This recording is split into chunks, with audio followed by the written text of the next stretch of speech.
E aí, boa semana para todos vocês. Hoje vamos começar falando sobre nulidades. Na verdade, é uma sucessão de lives sobre nulidade no processo penal. E aviso que são 6 horas. E quem puder pegar o café, eu tô com o meu, já garanti a minha parte. E com base na ideia de isonomia, todos têm direito ao seu café, né? Então, aqueles que quiserem ir formulando dúvidas, nessa live de hoje, nós vamos trazer também alguns elementos para estudo. Então, sempre com aquela ideia, né, de explicar o teor do livro e explicar como se chega a esse entendimento, a esse conhecimento. Tá certo? Então, valeu aí pela presença. Vamos começar. Esse capítulo, gente, é o seguinte. Ele trata das classificações das nulidades processuais penais na doutrina italiana. Na live anterior, que vocês podem ver aí, essas lives estão com acesso tanto no IGTV como no nosso YouTube. Então, depois vai ficar no YouTube para vocês terem acesso com mais rapidez e com mais facilidade, né? O YouTube tem essa vantagem, mas elas vão tratar das nulidades processuais penais. Primeiro na doutrina brasileira, que a gente já fez esse confronto para identificar como é difícil o tema, né? E é um tema que às vezes é difícil, e porque é difícil nós não damos a devida atenção. Até quando nós vamos estudar, geralmente nulidade está lá no final do livro, né? E nesse livro a gente resolveu colocar nulidade como eixo central e nulidade como centro do livro. Então, por exemplo, caso o professor adote o livro para graduação, este livro, ele tem uma vantagem, que é a de trazer um eixo teórico, um eixo central, que vai relacionar você com os assuntos mais imediatos. Então, ao final, nós temos todo o programa de processo penal. Então, para processo penal 1, eu até estava separando essas ideias. Para processo penal 1, naquelas faculdades onde o processo penal é de 4 partes, como é o caso da UFAL. Aí você tem a possibilidade de estudar do capítulo 1 ao 7º, que nós vimos até a live passada. Então, esse programa seria programa de Direito Processual Penal 1. E mais na parte dinâmica, em especial na parte de análise ao direito processual penal, nós estudamos 4 eixos, que é visto em todo o livro. Investigação preliminar, ação penal, ação civil ex delicto e jurisdição em competência. Então nós temos essa ideia, né, de colocar no eixo central esses tópicos. No direito processual penal 2, aí nós seguimos com a parte do estudo das ideias gerais e com outra sobre os capítulos específicos. Aí vamos para comunicações processuais, sujeitos, defesa, prisões e medidas cautelares, que é um assunto central no processo penal. Por último, no direito processual penal 3, nós temos a possibilidade de estudar dos princípios processuais, a pragmática, e vindo para as hipóteses de prova, procedimentos, questões incidentes e prazos. Aí nós temos a possibilidade de um processo penal 4, aí tem também um programa. Então, dessa maneira, você vê o programa todo relacionando os assuntos gerais com os assuntos específicos. Essa é a grande sacada. E é uma coisa assim que diz muito respeito à forma como você enfrenta a disciplina. Eu mesmo tinha uma maneira própria de estudar, deu certo.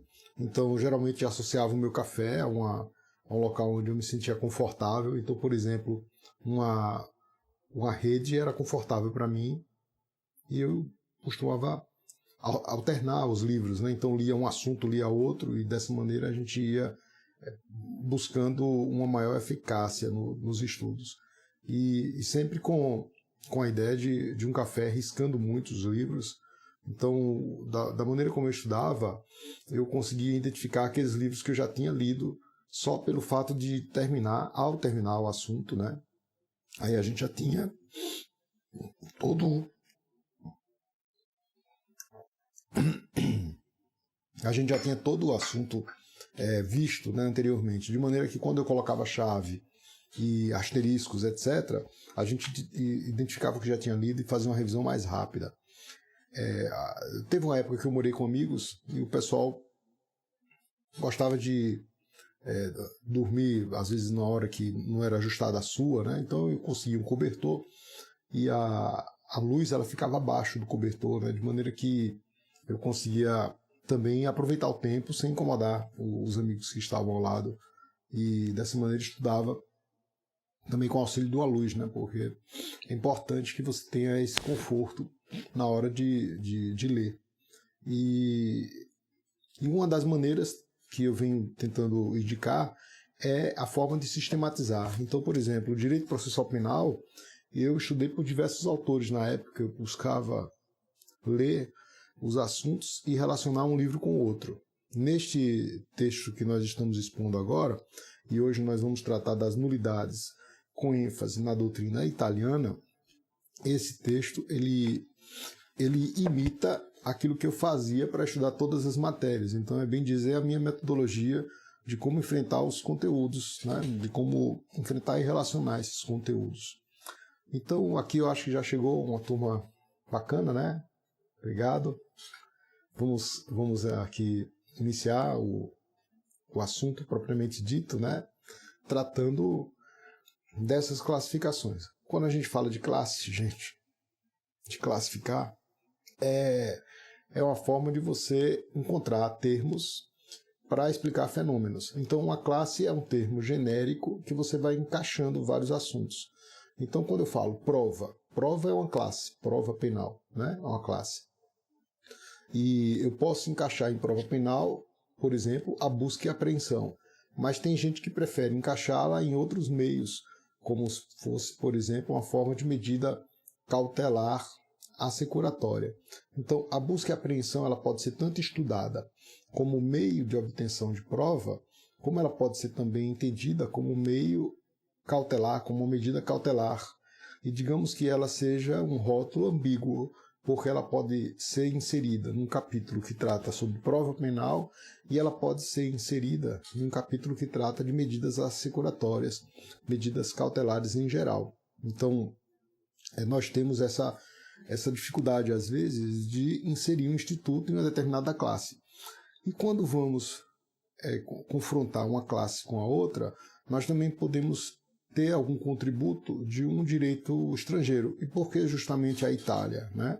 A Itália ela foi inspiradora do nosso atual Código de Processo Penal. Então, quase sempre nós temos uma lembrança da Itália em relação ao nosso texto do CPP de 1941, que já tem 80 anos o nosso código.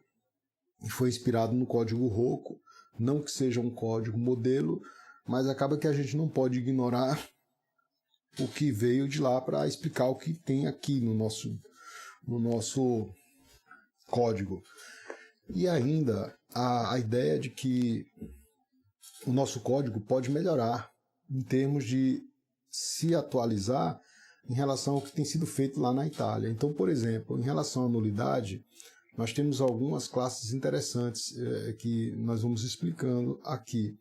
Então, uma delas é a de perceber que lá eles usam invalidade como gênero. Aqui nós invertemos. Nós usamos a invalidade como uma sanção. Então, quando se fala em invalidade na Itália, eles buscam identificar tipos de vício. E por isso que vocês vão encontrar alguns livros que tratam da teoria das invalidades, como se fosse gênero, né?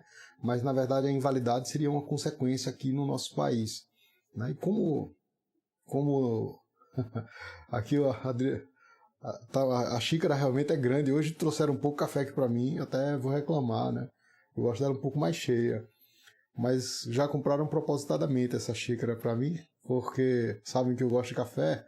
Então poderia ser uma xícara pequena, né? Curtinha. Eu até tomei um dia desse que eu acordei sozinho, não tinha ninguém para me ajudar. Eu fiz uma curtinha. Hoje eles trouxeram essa maior que eu prefiro. Né? Mas o café é fundamental, principalmente nessa hora, né? A gente levanta cedo para já começar a aquecer o conhecimento, que qual que é a ideia? Por exemplo, se vocês um dia forem dar aula, você não pode acordar em cima da hora, porque se você acorda muito próximo, você ainda está com sono, né? Então a ideia é sempre acordar um pouco antes, antecipar e estudar um pouco, né? E chegar mais aquecido. Tem essa vantagem. E o café, então, fundamental, né? Para a gente levantar, viu? Então, gente, a ideia é essa de explicar, né, que a invalidade ela seria gênero lá. E aqui no nosso país a gente usaria ela como espécie. Mas como nós falamos, é algo que não é uniforme, e o mais interessante é você perceber que essas dificuldades de sistematização não são exclusividade nossa, né? Ou seja, na Itália você tem dificuldades também de harmonizar os termos, de encontrar a palavra certa, ou seja, é algo muito humano, né, na hora de você explicar um vício. Mas o que é que há de comum nisso aí? O que há de comum é a estrutura. E aqui eu tenho sempre batido, né, a palavra o tempo todo, olha, vamos identificar o que é comum, né? É justamente o que eu fiz para, por exemplo, aprender, para estudar. O que é comum aqui nesse livro para esse outro? Eles, tem esse ponto aqui que eles falam de maneira igual, isso aqui se distingue, aqui se contradiz. E nisso aí eu ia fazendo as anotações de pé de página. Vocês pegarem livros meus, eu não tenho pena de riscar, né? Aliás, desses livros que chegaram, um livro, um exemplar meu, é justamente para riscar, né? Eu disse, esse exemplar aqui eu vou destruir para tentar melhorar o texto para uma edição futura, então vamos ir trabalhando nele para que o texto fique cada vez melhor, né? Então, assim também na hora de estudar, se você conseguir fazer essas anotações ao lado e relacionar os assuntos, melhor. Como eu estava falando, né, o livro também ele traz dois eixos, uma parte que é uma parte estática e outra dinâmica, e a ideia é que você estude os dois simultaneamente. O livro, tanto que você pode ler do início ao fim, sem parar, como você pode ir relacionando os capítulos. E para um curso de graduação, por exemplo, é fundamental que o professor da disciplina ele conduza essas duas coisas. Uma em relação a uma parte que diz respeito a geral, então o fundamento, né, o básico, principalmente para quem está em fase de formação. Se você não tiver essa base, os assuntos vão ficar um pouco soltos, né? É até o que eu tenho dito assim na forma de ensinar, que quando você não lê e não se aprofunda nessas questões mais gerais, não é que a pessoa fique menos inteligente do que a outra, entendeu? Todos são inteligentes, a gente tem as mesmas aptidões, né? Estando nas mesmas condições de saúde mental, nós temos as mesmas aptidões para chegar onde a gente quiser, né? Eu acho que a vontade é o principal vetor. Eu digo que é vontade, disciplina e tempo. Se você relaciona vontade, disciplina e tempo e consegue harmonizar isso aí, encaixar como quebra-cabeça, a potência é gigantesca. Então, nós não nos tornamos um mais inteligente do que o outro, nós conseguimos aquecer a nossa inteligência. Então, esse aquecimento ele é feito com as estruturas gerais em relação àquelas estruturas menos gerais. Então, aqui nós temos dois eixos, um estático e outro dinâmico, e na parte final da dinâmica é o programa de curso de processo penal que você identifica em qualquer outro, né? E com um detalhe, a gente tem uma ideia de relacionar esses pontos comuns com o objetivo de dar técnica. Então você vai usar, não vai dispensar a técnica. Eu acho que inclusive isso faz toda a diferença na hora que você peticiona, na hora que você requer. Então, se é o Ministério Público que faz um requerimento e consegue engajar o seu requerimento com os elementos concretos de prova, então não pode ficar uma denúncia aberta, ele vai ter mais potência nisso aí. Se é a defesa que consegue identificar uma inconsistência na sentença, ela provavelmente vai ter um êxito em relação a esses aspectos, né? Assim, se você faz, por exemplo, um recurso só apelando para as questões emocionais, o teu recurso ele pode ter êxito se a pessoa conseguir ter sensibilidade em relação àquele ponto emotivo, né? Se é um ponto crítico, você pode sensibilizar a pessoa de que aquela legislação ela não está se adequando a uma questão isonômica. Mas se você verifica uma relação técnica, de dogmática, você vai demonstrar a incorreção do argumento. Então, essa ideia da incorreção do argumento ela é muito importante porque você demonstra para quem vai julgar que a decisão ela foi uma decisão equivocada do ponto de vista lógico, né, do ponto de vista racional. Então aqui também quando nós relacionamos, né, capítulo 8, olha, classificação da doutrina italiana em relação às nulidades, qual a importância disso? A importância é identificar que os problemas que acontecem lá são semelhantes e que lá eles têm preocupações que nós podemos avançar com isso. Aliás, não só a partir do eixo central italiano, mas a partir, por exemplo, de toda a doutrina que se formou na Europa. Então, nesse capítulo, nós citamos um autor de língua germânica, o Oscar von Bloch. Ele tem um livro que é traduzido aqui para o nosso vernáculo, que é um livro sobre pressupostos processuais.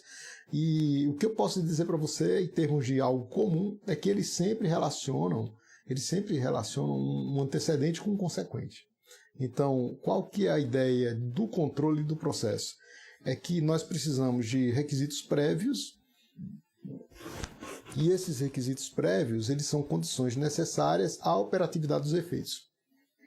Eu agregaria mais uma coisa, porque a ideia não é que os efeitos não se operem porque os requisitos não foram preenchidos, né? Então você tem pressupostos para que o processo tenha andamento válido e regular, né? Pressupostos e condições para o desenvolvimento válido e regular do processo. Essa é a ideia. Se eu tenho os requisitos, ele vai operar efeitos e ele vai ficar imune a controle. Então a ideia não é bem que os efeitos não se operem. A ideia é que você consegue imunizar a decisão, né? Então há uma imunização da decisão se você, por exemplo, argumenta bem e se você consegue se apegar aos pressupostos para a construção do arcabouço individual e concreto. Essa é uma questão central. Então, o Oscar von Bloch foi um dos autores assim mais fantásticos. Tem até assim alguns textos dele, artigos que são bem truncados, né? Que você precisa, porque veja, o artigo já é fonte de uma tradução e já não falava coisas simples. Então, você vai depender da pessoa que facilite essa tradução. E, além disso, a coisa mais sofisticada, então, naturalmente, que as pessoas tinham dificuldade de acessar esse conteúdo. Aqui, o que nós fizemos é o seguinte: foi a estruturação de tópicos curtos e tópicos com propósito didático. Então, em relação ao Bloch, eu fiz uma separação em 3 tópicos que torna mais simples a compreensão. E ele fala dessa questão do procedimento como condição antecedente para a operatividade dos efeitos. Eu acresceria condição antecedente para a operatividade dos efeitos e imunização do controle. Então, os efeitos geralmente se operam de maneira automática. O que pode, assim, acontecer é o controle ou não a partir do atendimento do procedimento prévio, né? Então essa é a ideia. Bom dia a todos, viu? Aqui a gente está junto, né? Essa ideia é fundamental. Aí, gente, a gente encontra em um país, principalmente os países europeus, né? Ou os que tiveram uma cultura deles descendente, praticamente todo mundo com quem a gente se relaciona. Nós encontramos muitas ideias comuns, problemas parecidos e temos também propostas semelhantes, né? Então, a primeira questão é que não há propriamente incapacidade de produção de efeitos, como geralmente eles dizem. Os atos que são inseridos no processo, eles produzem efeitos, é muito difícil, pode ser o ato mais absurdo, né? Ele sempre vai produzir efeitos. O que é que vai acontecer de distintivo é que existe alguém responsável pelo processo, né? Alguém que conduz o processo, que é o vértice da estrutura normativa, que seria o juiz, e que vai colocar fim à operatividade dos efeitos a partir da produção de um outro ato. Então isso é algo comum. E o bacana é que você também verifica que, apesar do uso dos termos de maneira incorreta, né, ou de maneira diversa, existe algo que é sempre único e sempre igual.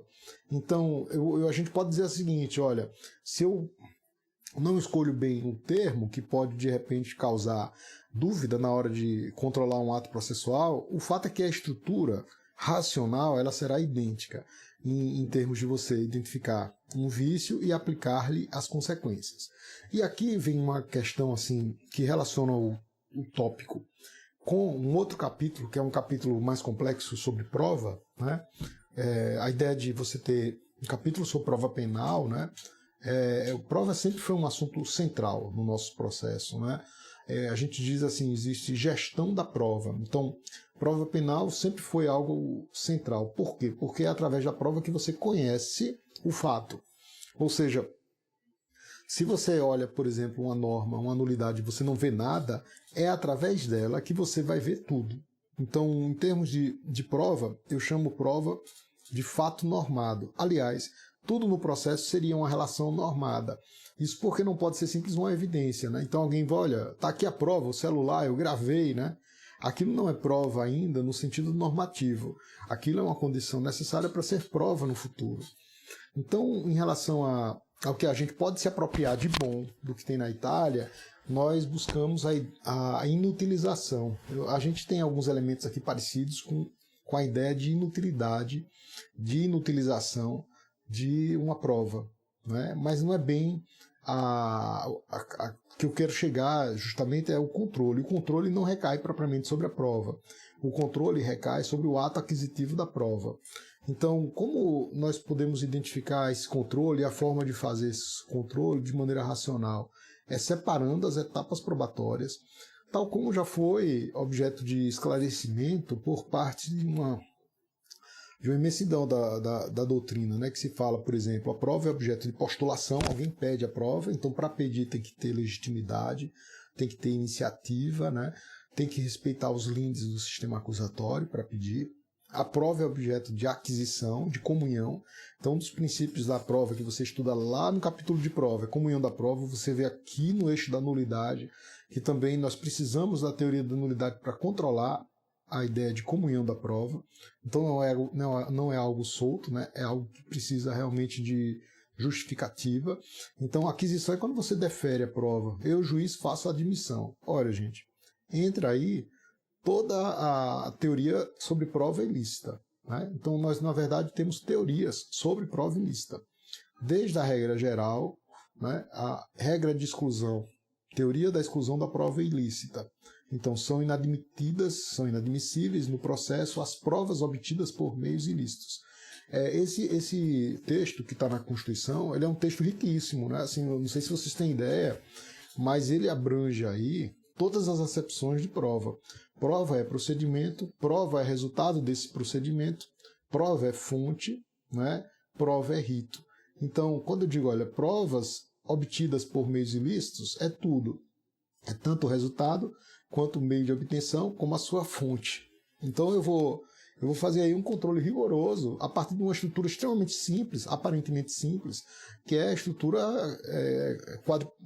de 4 partes, né, em termos de iniciativa, alguém requer, admissão, alguém defere, entra todas as categorias de teoria da prova ilícita e, além disso, a produção e a sua valoração na sentença. Então é um procedimento que envolve muitas coisas, apesar de extremamente parecido, assim, parece simples, né? Ou seja, eu faço aquela divisão é simples, mas na verdade no meio dela tem muitas outras imbricações, né? Muitas outras complicações ali que você precisa resolver. Então, quando eu falo teoria da prova ilícita, que digo, olha, são inadmitidas as provas ilícitas, eu estou compreendendo também a ilicitude por derivação, né? Então, uma ilicitude por derivação, pessoal, que o pessoal fala também assim de como se fosse frutos da árvore envenenada e usa uma expressão em inglês correlata para falar sobre isso, né? Ela é muito interessante porque se você for levar as últimas consequências, você não apura mais nada, sabe?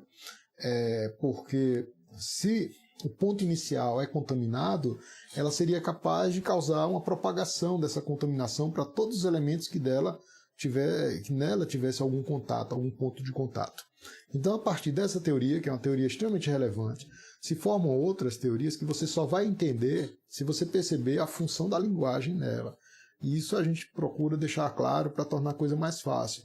Então, por exemplo, nós temos 3 teorias decorrentes, que seriam fonte independente, né? Fonte independente. Então, quando uma prova ela tem um pé em uma parte lícita e outra em uma parte ilícita, você pode justificar a manutenção dessa prova, ou mesmo a utilização de outra prova que tenha um comprometimento menor, mas que decorra de uma fonte independente.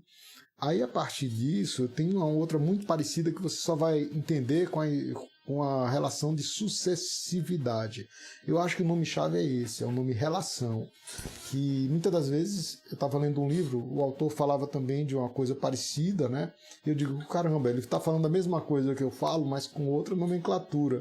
E que é a ideia de relação.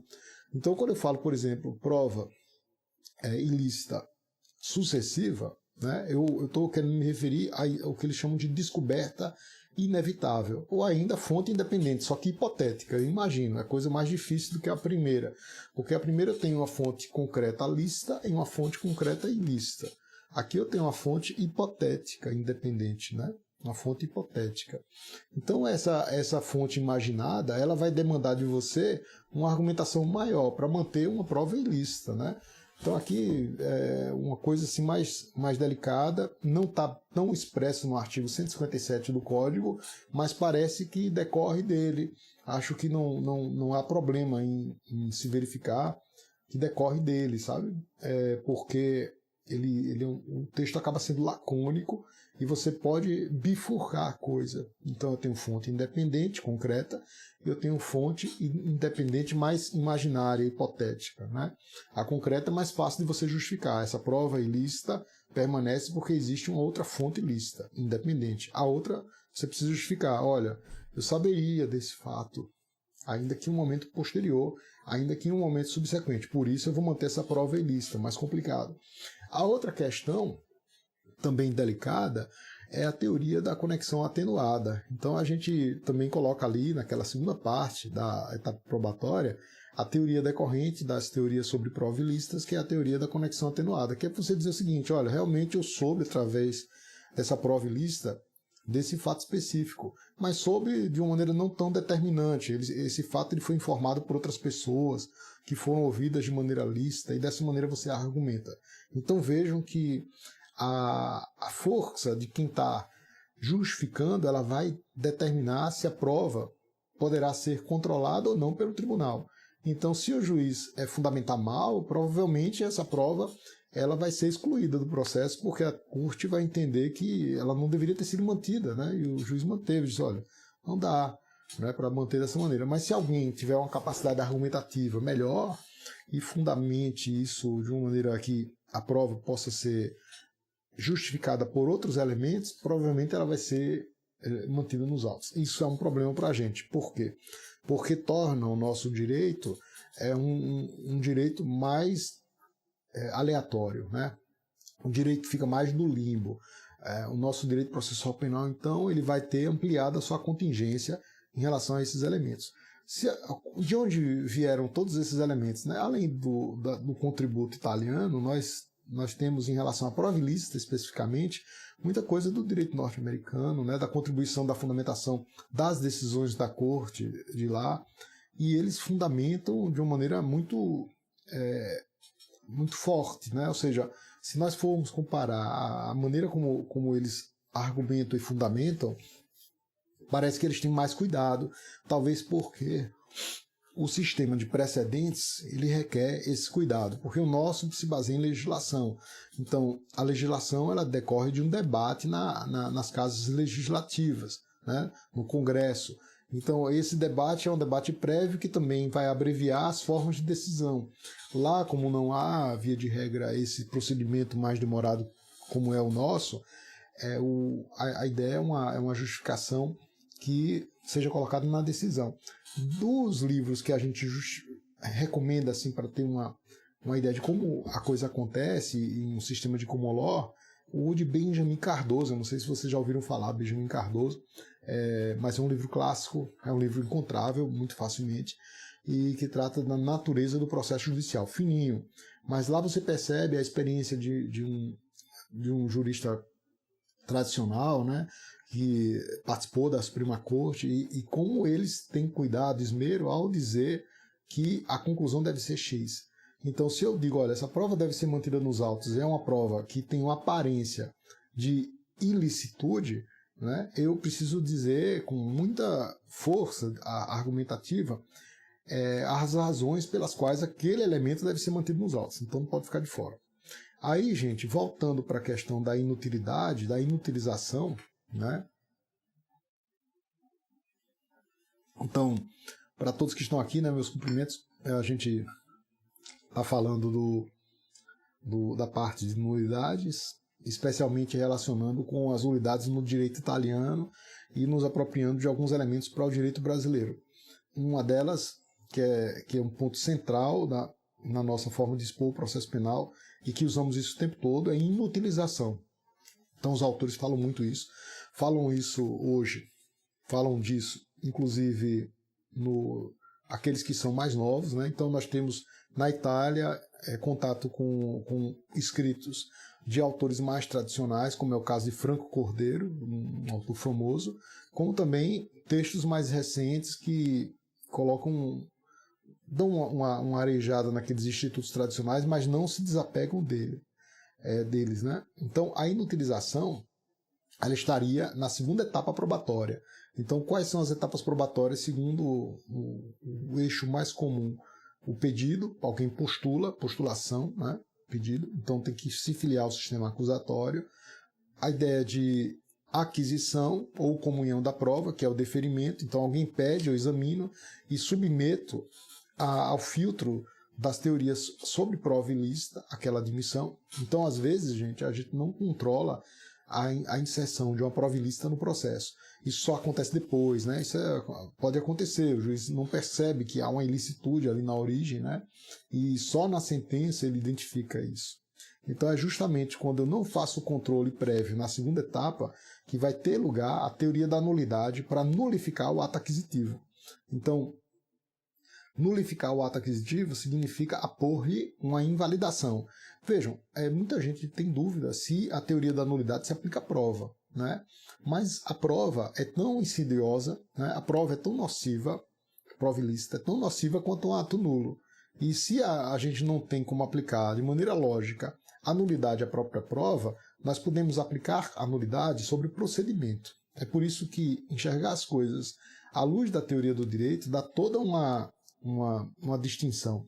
Porque você pode enxergar o Instituto enquanto norma, você pode enxergar o Instituto enquanto ato jurídico, ou seja, resultado, e também enquanto procedimento. Se vocês observarem, a prova que é inserida de maneira ilícita, ela acabou violando uma regra procedimental. Então eu posso ter a violação de regra de direito material e de direito procedimental. Só que tem um detalhe.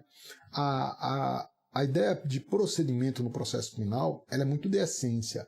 Então aquela distinção entre questão processual e questão substancial ela é um tanto mitigada, sabe? Porque nós vamos ter sempre no processo penal uma ideia muito importante em relação àqueles documentos que estão cristalizados no artigo 5º da Constituição da República. Então, quando eu digo, olha, deve ser observado o devido processo legal, o devido processo legal seria uma regra só processual, né? Mas em matéria processual penal, não, porque o devido processo legal acaba sendo questão que tutela a tua liberdade, que é uma questão material, tutela a tua rigidez física para você não ser torturado, por exemplo, né? Não ser submetido a pressões para poder confessar. Então, as regras de processo, elas acabam sendo substância.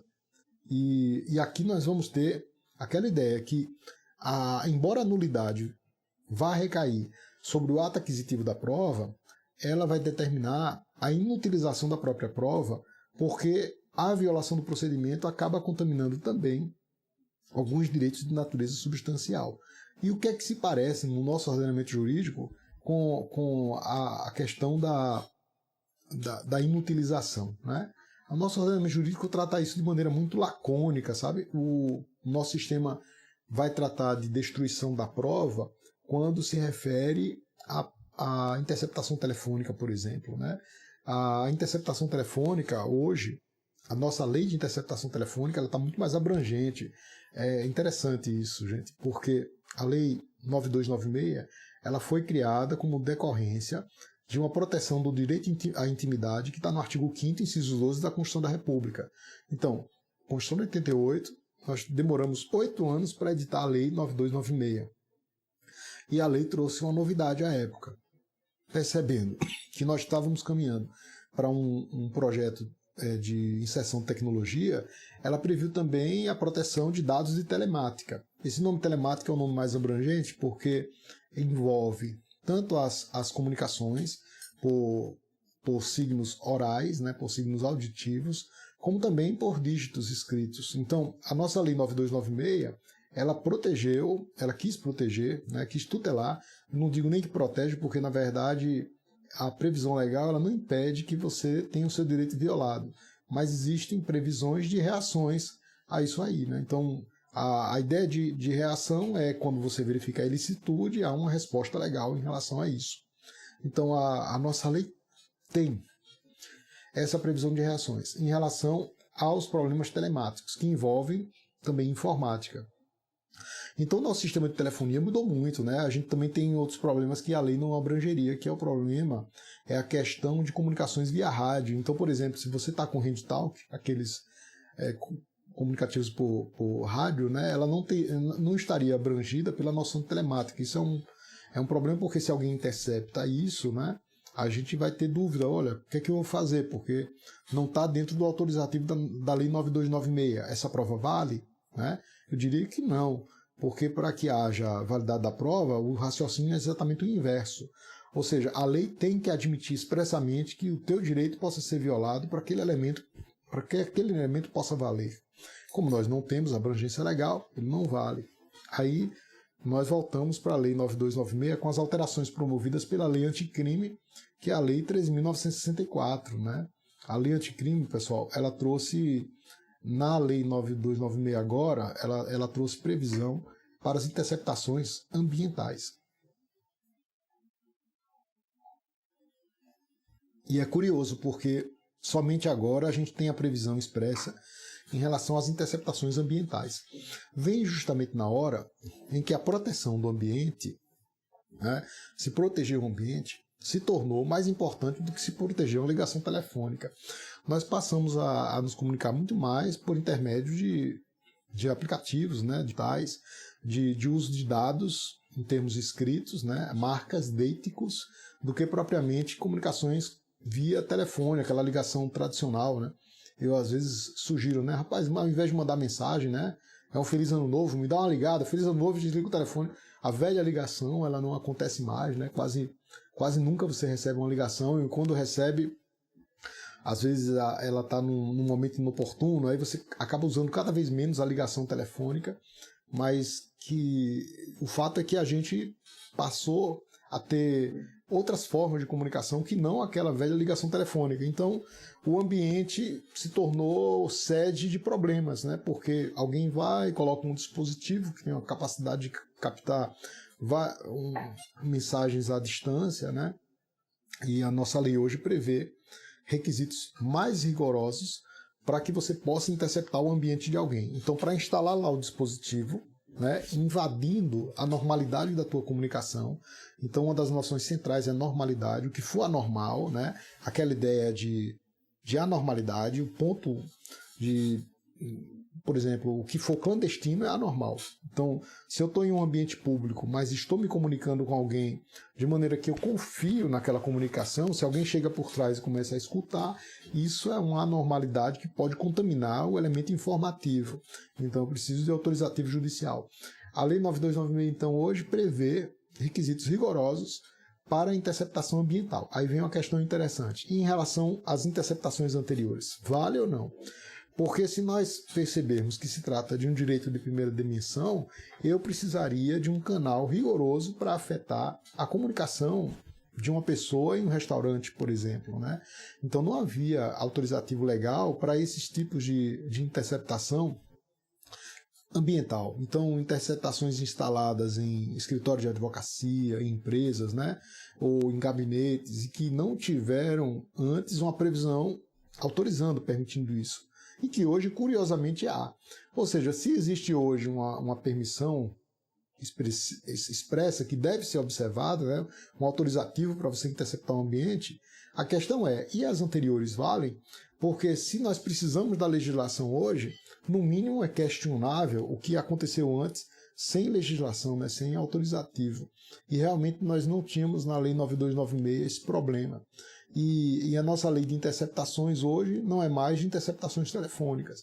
Nós podemos dizer que é uma lei de captação, né? Captação de dados audiovisuais, né? Ou seja, eu diria que é uma lei de captação em geral. Captação porque envolve interceptação, envolve gravação, né? E envolve escuta, dentro daquela nomenclatura já usada tradicionalmente pela doutrina. Então, aqui estão me perguntando, né? Eunice perguntando se a interceptação ambiental em todo ambiente de trabalho pode.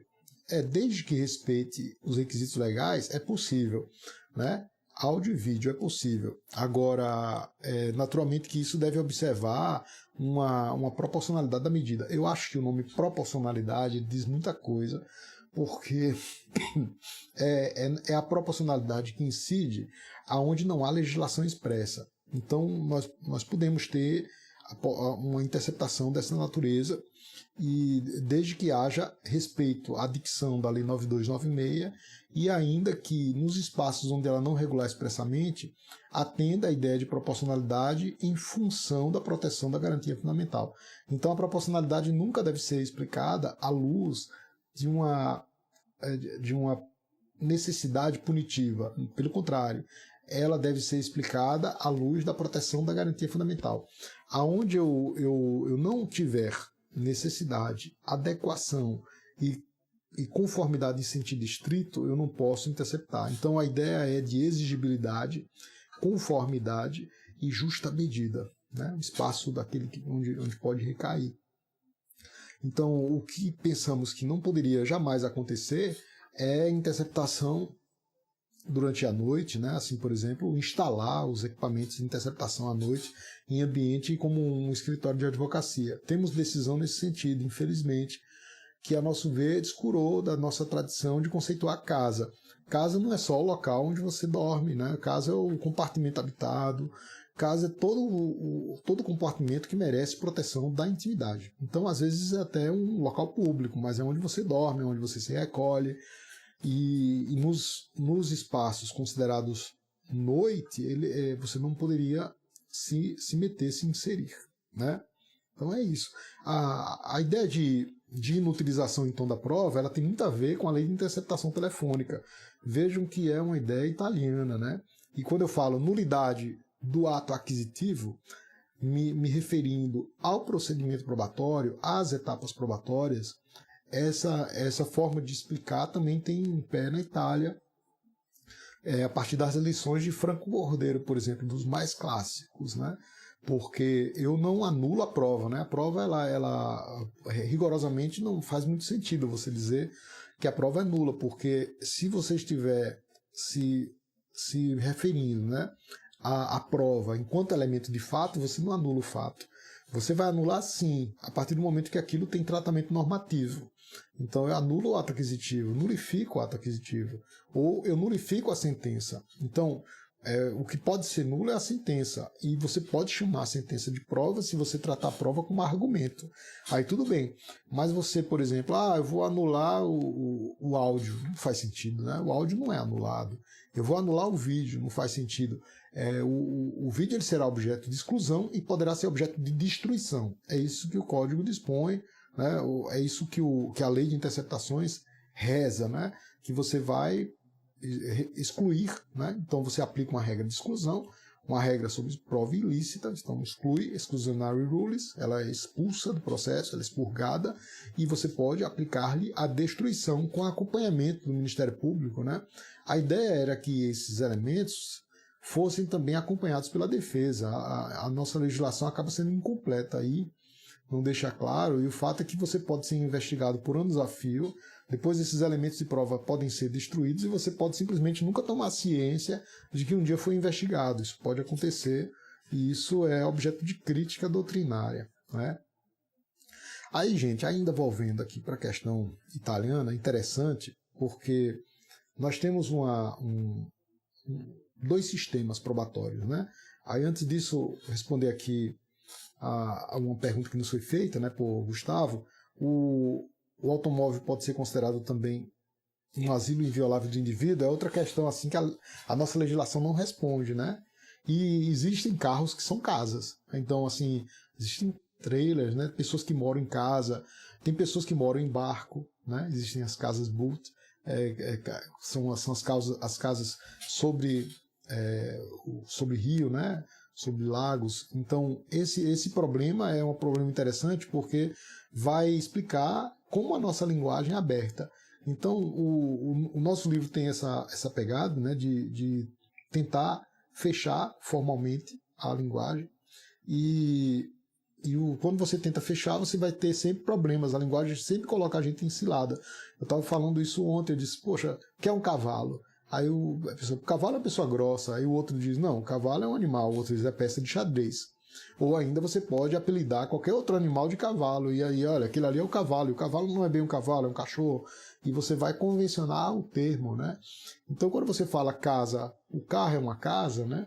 Isso pode ser, né? Depende da sua perspectiva funcional. Vejam, tudo que nós vimos classificando até agora, e tentamos explicar isso e mostrar como isso não é complicado, que é o que você faz no dia a dia, pode ser classificado quanto ao seu sentido, que é a semântica, quanto à sua estrutura. Então, quando eu olho para uma casa, eu percebo que ela tem formato de casa, né? Ela tem porta, aí a gente consegue identificar o que é uma casa e o que é um carro. A gente consegue distinguir um cachorro de um gato, assim, ou seja, ele tem a sua conformação. E a função, aqui a ideia, Gustavo, é propriamente a função. A função é a pragmática, né? Então, qual o aspecto funcional daquele objeto? Você está usando o carro como casa? Então, se essa for a configuração, eu não tenho dúvida de dizer que ela merece proteção penal, entendeu? Agora, se eu, por exemplo, o meu carro está na garagem, eu praticamente eu nunca durmo lá, né, o meu carro. Eu simplesmente uso para me deslocar e aí ele não tem função de casa. Então não posso dizer que o meu carro do Rosmar é casa. Bom, o carro não parece com casa, ele está estacionado na minha casa, mas não é casa. Então, também quanto ao seu aspecto estrutural, ele não é casa, né? E quanto ao seu sentido também, parece que não tem configuração nenhuma de casa. Mas é diferente para aquelas pessoas que moram no carro, né? Então, nós já devemos, acho que todos já viram, né, pessoas que dormem, até pessoas famosas que perderam patrimônio e resolveram morar dentro do veículo. Nesses casos, se você desejar ter acesso aos elementos que estão disponíveis dentro do veículo, eu não tenho dúvida de dizer que é necessário um mandado, tá certo? Isso por conta da sua definição funcional, né? Como é que ele funciona? Qual a sua pragmática? Qual o seu fim?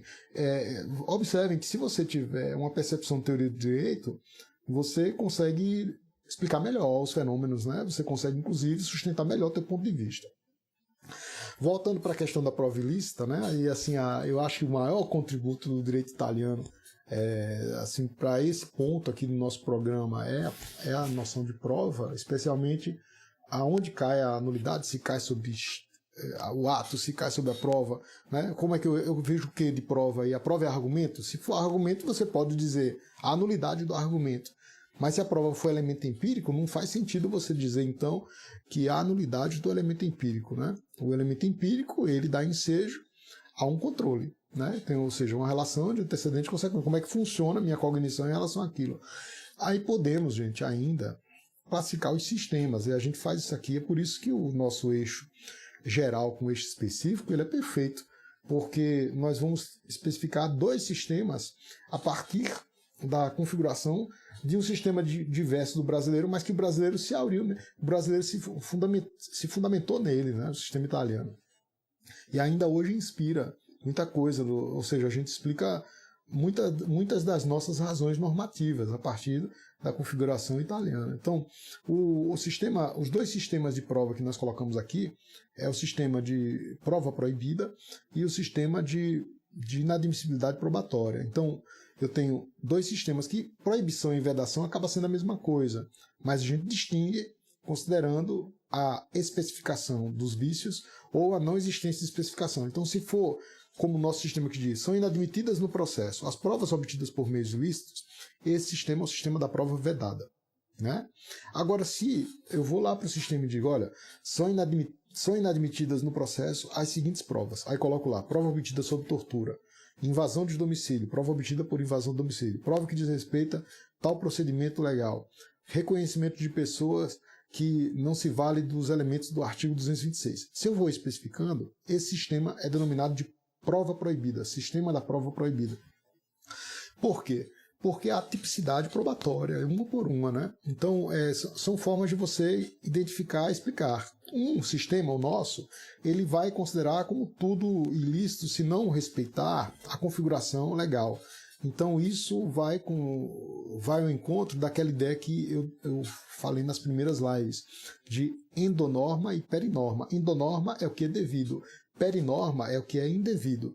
Então você consegue perceber o indevido a partir da identificação do que é devido e vice-versa. Até isso é explicação para toda a nossa configuração de mundo, né? Eu estava falando de uma criança, a gente geralmente diz, olha, a criança só pode ver aquilo que é bom, programação que só fale dos fins altruísticos e decentes. Eu concordo, né? Então a criança deve ver aqueles programas que dizem o que é adequado, o que é correto. Mas vejam, se ela não perceber o que é incorreto, ela não vai conseguir distinguir. Então, quando aparece um programa que também, ao lado do correto, há alguém cometendo coisas incorretas, ela consegue fazer o confronto. E aí ela diz, isso é correto, isso não é correto. Mas se, por exemplo, a gente só entendesse o mundo a partir das ideias altruísticas e só entendesse o mundo a partir do que é adequado e correto, você não conseguiria ver o indevido. Da mesma maneira como o direito. Se você só tem no nosso sistema a previsão do que é devido e esquece do que é indevido, você não vai conseguir distinguir quando a pessoa sair da reta em filigrana. Né? Quando ele sair uma filigrana da reta, você não vai conseguir distinguir. Por quê? Porque você só consegue compreender o direito a partir do que é correto. Então tudo é correto. Então isso diz muito respeito à forma de cognição. Eu só consigo entender o valor da liberdade porque há uma previsão de restrição da liberdade. Nós também conseguimos entender o valor da existência porque a gente se depara com o problema da morte. Né? Então parece que esse confronto que muitos criticam, né? Alguns dizem, não, isso é maniqueísta e tal, mas parece que é uma condição de possibilidade do ser humano. Tá? Isso é um problema filosófico, né? E a gente não responde, às vezes não tem resposta. Na verdade, a gente propõe alternativas de melhor compreensão. Né? Então, quando falamos do sistema de inadmissibilidade da prova ilícita, da vedação, eu só consigo entender porque eu expliquei aqui o sistema da prova proibida. Né? E aí nós volvemos para o problema da inutilização, que pode também ser classificado. Eu posso inutilizar em especial, eu posso inutilizar em geral. E aqui a gente também se apropria de alguns pontos, né, da doutrina italiana, quando fala da inutilização, ou ainda no italiano, né, inutilizabilità. Né? Então, essa é uma característica do livro. O livro ele traduz tudo. Assim, a gente não deixou nenhuma expressão estrangeira sem tradução, sabe? Porque, enfim, a gente fala português. Então, traduzimos as citações estrangeiras e contextualizamos. Também os tópicos ficaram bem curtos. Esse capítulo mesmo é um capítulo que a gente expôs, né, alguns fundamentos centrais de uma maneira bem curta, né? Então fica leve, você pega, não, eu quero ler o capítulo X, então você vai ler o capítulo X hoje e relaciona com o capítulo da parte especial, da parte final de introdução à análise do processo penal. Tem também a forma de estudar por índices remissivos, então hoje é o único do gênero que os cursos de processo penal pararam, infelizmente, de colocar ao final o índice remissivo. Então, o nosso tem índice remissivo por assuntos e tem índice remissivo por artigos, eu acho fundamental. Estudei muito Barbosa Moreira na época de processo civil. Muitas das vezes que precisei, foi no índice remissivo que eu encontrei guarida, porque tanto o assunto, eu pegava o assunto que eu desejava ter um melhor conhecimento, quanto também os artigos, né? Então, o assunto se referia ao artigo, então eu podia estudar também pelos artigos. Então, muitas das vezes eu cotejava o livro de doutrina com o código anotado. Então, eu estudei muito, né, aqueles clássicos do processo civil, que acaba que é o que ainda hoje eu devo em termos de sistematicidade, que é o Ovidio Batista, o próprio Barbosa Moreira, o Humberto Teodoro Júnior, que ainda está conosco, né? E é um autor já consagrado. E dessa maneira a gente vai avançando, né, com as relações com o índice remissivo. Aí, gente, quando nós verificamos lá na Itália que eles tratam também de imperfeição, é fantástico, porque Por exemplo, imperfeição me remete a Pontes de Miranda, né? Assim, o Pontes, quem desejar um dia ler, estudar, né? Os autores que leram Pontes, que dominam Pontes, o próprio Ovídio, né? Aqui em Alagoas, o professor Marcos Bernardes de Mello é um dos que estudou Pontes. Então, geralmente a pessoa vai embora por quê? Porque ele tem um raciocínio lógico muito consistente, Pontes de Miranda, né? Então não fala algo fora da régua. O que ele coloca ali de palavra, você encontra relação com outra palavra e você não vai verificar algo fora desse contexto. Então, assim é o Tratado de Direito Privado do Pontes. Então, se eu pegar esses elementos e for verificar no direito italiano, lá eu encontro questões assim que também o Pontes fazia menção. E sempre a ideia de programa e de noção programada. Então, por exemplo, quando se fala de nulidade, tem duas expressões que eles usam lá e que a gente acaba usando aqui também, às vezes com outros termos, que é a nulidade só sucessiva e a nulidade combinada. Nulidade sucessiva é quando, por exemplo, o nosso artigo 573 do Código diz, olha, a nulidade de um ato causará as dos atos que dele dependem. Então, se você nulifica uma sentença e foram produzidos atos processuais que dependiam da sentença, aqueles atos processuais devem ser controlados também com base no princípio da concatenação. Então, a ideia de consequencialidade, né?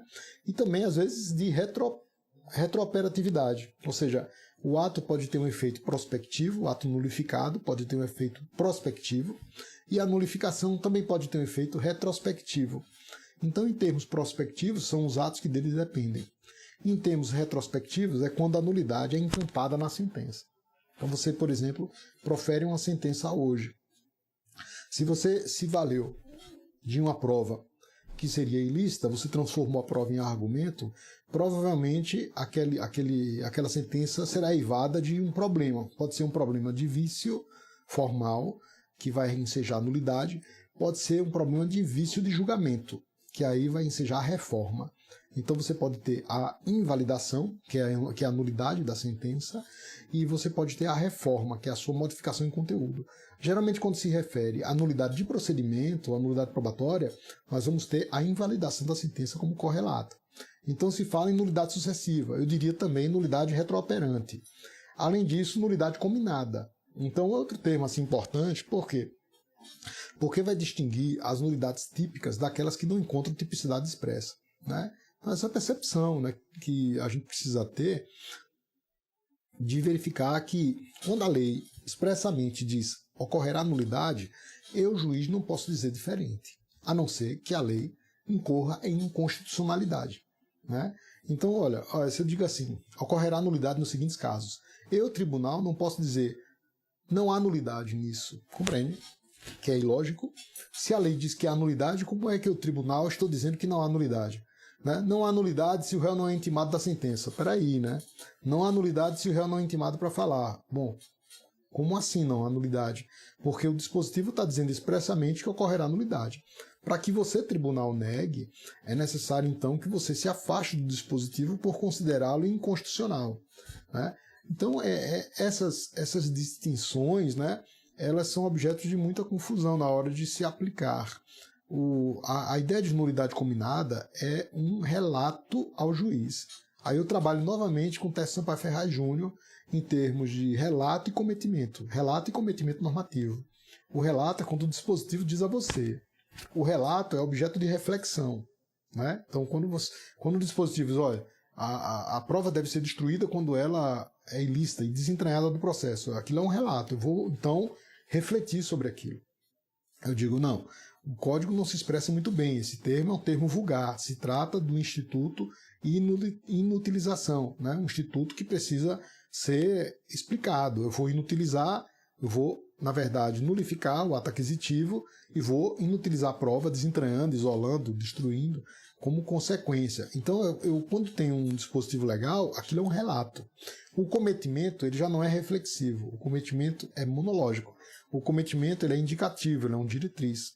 Então, eu preciso, então, distinguir o destinatário e especificar o que é que isso será feito, né? O que é que será feito a partir daí. Então, gente, é uma ideia que a gente procura amarrar, né, as nossas conclusões, assim, tudo no processo penal, exceto aquilo que é feito de qualquer jeito. Ou seja, a nossa proposta é que não seja feito de qualquer jeito. A nossa proposta, então, é que não haja um caos na hora de aplicar o processo, né? E que diminua o espaço de contingência e de discricionariedade. Então, se vocês pegarem o capítulo aqui, nós falamos assim até de decisão com força definitiva, né? E como é que essa decisão se distingue de uma decisão terminativa, sabe? E por que essa expressão existe no código para justificar um recurso? Que acaba se ampliando demais as hipóteses recursais, né? Decisão com força definitiva, o que é? Né? Então, esse seria o nosso conteúdo de hoje, né? Eu deixo aqui, se alguém quiser perguntar. Infelizmente a gente vai ter que encerrar a live, porque é 1 hora, senão o Instagram cai, né? E lembrando que amanhã tem mais, nós vamos estar juntos amanhã. Eu vou pedir para encher mais a minha xícara, porque acabou que ficou pouquinho. E é sempre ter café à disposição, né, para dar uma despertada. Desejo uma semana abençoada, uma semana maravilhosa aí para todos. Obrigado pela presença, foi muito legal. A live vai ficar salva. E um beijo grande aí no coração de vocês, viu? E vamos manter os estudos, né, e sempre relacionando os eixos de processo penal com a teoria do direito e com a filosofia. Tá joia?